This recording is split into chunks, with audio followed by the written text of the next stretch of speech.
மயிலாடுதுறை மாவட்டம் தரங்கம்பாடி தாலுகா பரசலூரை சேர்ந்தவர் கண்ணன். இவரது மகன் பானுஸ்ரீதர் சென்னையில் வேலை பார்த்து வருகிறார்.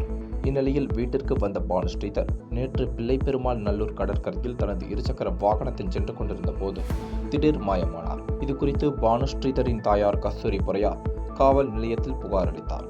புகாரின் பேரில் போலீசார் விசாரணை மேற்கொண்டு தேடி வந்த நிலையில் பானுஸ்ரீதரின் உடல் சந்திரபாடி கடற்கரையில் ஒதுங்கி இருப்பது தெரியவந்தது. இதையடுத்து போலீசார் உடலை கைப்பற்றி பிரேத பரிசோதனைக்கு அனுப்பி வைத்து விசாரணை மேற்கொண்டு வருகின்றனர்.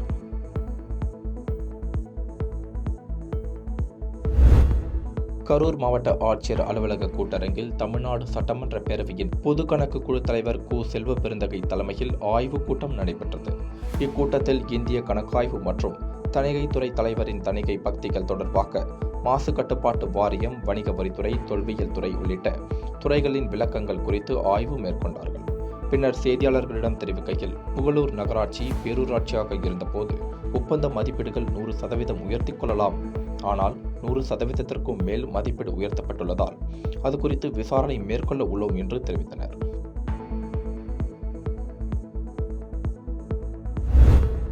கடலூர் மாவட்டம் வேப்பூர் அருகே உள்ள நகர் கிராமத்தை சேர்ந்த பாலசுப்ரமணியம் மகன் முத்துக்குமார். இவர் நகர் சேப்பாக்கம் சாலையில் உள்ள நிலத்தில் மாடுகளை கட்டிக்கொண்டு விவசாயம் செய்து வருகிறார். இந்நிலையில் வழக்கம் போல் பால் கறக்க சென்ற கணவர் முத்துக்குமார் வரவில்லை என அவரது மனைவி தாட்சியானி நிலத்திற்கு சென்று பார்த்துள்ளார்.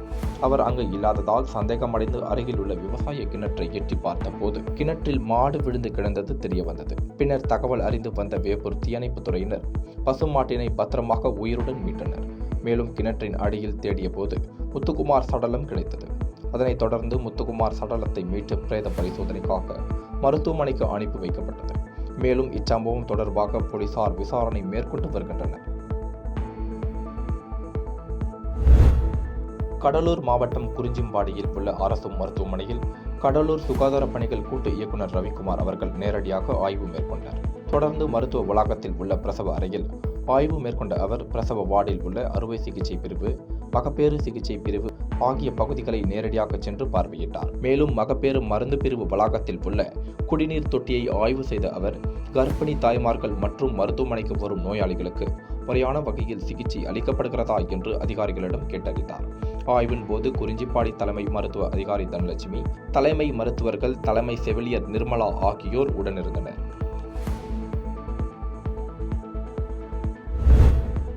சென்னை ராயபுரம் மேற்கு மாதாக்கோவில் தெருவில் 30 வயதுடைய பெண் ஒருவர் குடும்பத்துடன் மருத்துவர் ஒருவர் வீட்டில் குடியிருந்து வருகிறார்.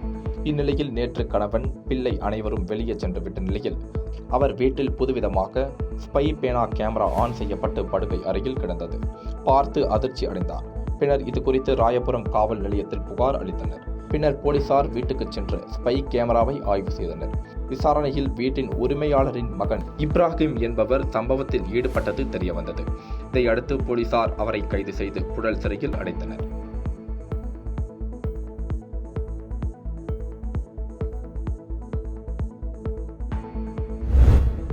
மதுரை கோச்சடை பகுதியில் உள்ள தங்கும் விடுதியில் அமமுக பொதுச் செயலாளர் டிடிவி தினகரன் செய்தியாளர்களை சந்தித்தார். அப்போது பேசிய அவர் கூட்டணி குறித்து சில கட்சிகளுடன் பேசிக் கொண்டிருப்பதாகவும் உறுதியானதும் தகவல் தெரிவிப்பதாக கூறினார்.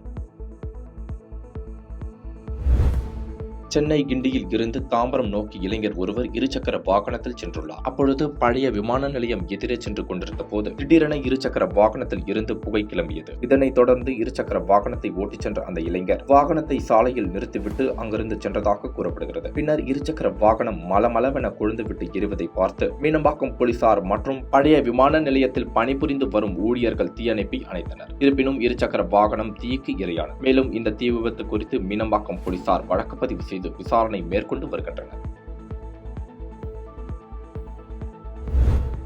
புதுக்கோட்டை மாவட்டம் ஆலவயலில் உள்ள ஊராட்சி ஒன்றிய ஆரம்ப பள்ளியில் உள்ள அங்கன்வாடி மையத்தில் குழந்தைகளின் கல்வித்தரம் குறித்து மாவட்ட ஆட்சித்தலைவர் ஆய்வுகளை மேற்கொண்டார். பின்னர் சமையலறையில் ஆய்வு மேற்கொண்ட ஆட்சியர் அங்கு கேஸ் அடுப்புக்கு பதிலாக விறகடுப்பில் சமைத்து வருவது தெரியவந்தது. இதையடுத்து அரசு கேஸ் அடுப்பில் சமைப்பதற்கு கூடுதல் தொகை ஒதுக்கியும் அதை பயன்படுத்தாதது ஏன் என மாவட்ட ஆட்சியர் கேள்வி எழுப்பினார். மேலும் கடந்த வாரத்திற்கான முட்டையை ஏன் இன்னும் வைத்துள்ளீர்கள் என்று ஆசிரியரிடம் கேள்வி எழுப்பிய மாவட்ட ஆட்சியர் சத்துணவு ஊழியர்களிடம் இது குறித்து கேட்டறிந்தார். இதனால் அப்பகுதியில் பரபரப்பு நிலவியது.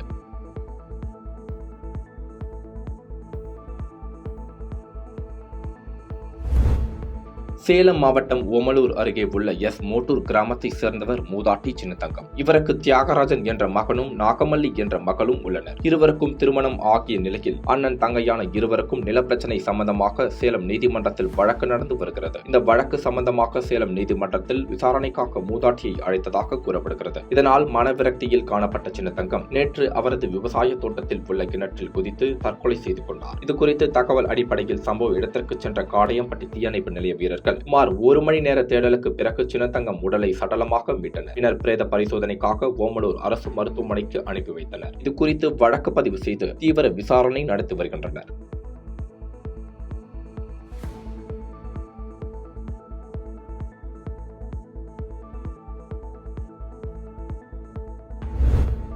விருதுநகர் மாவட்டம் அருப்புக்கோட்டை முஸ்லிம் வடக்கு தெருவை சேர்ந்தவர் ஷேக் அப்துல்லா. பெயிண்டர் தொழில் செய்து வரும் இவருக்கு ரம்ஜான் பேகம் என்ற மனைவியும் 2 மகன்களும் உள்ளனர். இந்த நிலையில் ஷேக் அப்துல்லா கடந்த 2 தினங்களுக்கு முன்பு காணாமல் போனதாக கூறப்படுகிறது. இதனால் அவரது குடும்பத்தினர் பல இடங்களில் தேடி வந்தனர். அருகில் உள்ள முத்துமாரியம்மன் கோவில் தெப்பக்குளத்தில் ஆண் சடலம் மிதப்பதாக நகர காவல் நிலைய போலீசாருக்கு தகவல் கிடைத்தது. இதனை அடுத்து சம்பவ இடத்திற்கு சென்ற போலீசார் அந்த உடலை மீட்டு விசாரணை மேற்கொண்ட போது மாயமான ஷேக் அப்துல்லா என்பது தெரியவந்தது. இதனை அடுத்து அவரது உடலை அருப்புக்கோட்டை அரசு மருத்துவமனைக்கு பிரேத பரிசோதனைக்காக போலீசார் அனுப்பி வைத்தனர். மேலும் வழக்கு பதிவு செய்து பல்வேறு கோணங்களில் தீவிர விசாரணை மேற்கொண்டு வருகின்றனர். பாதகம் செய்பவரை கண்டால் நாம் பயங்கொள்ளலாகாது பாப்பா. மோதி மிதித்து விடு பாப்பா, அவர் முகத்தில் உமிழ்ந்து விடு பாப்பா. அண்மை செய்திகளை உடனுக்குடன் தெரிந்து கொள்ள இணைந்திருங்கள் இயம்நாடு தொலைக்காட்சியுடன்.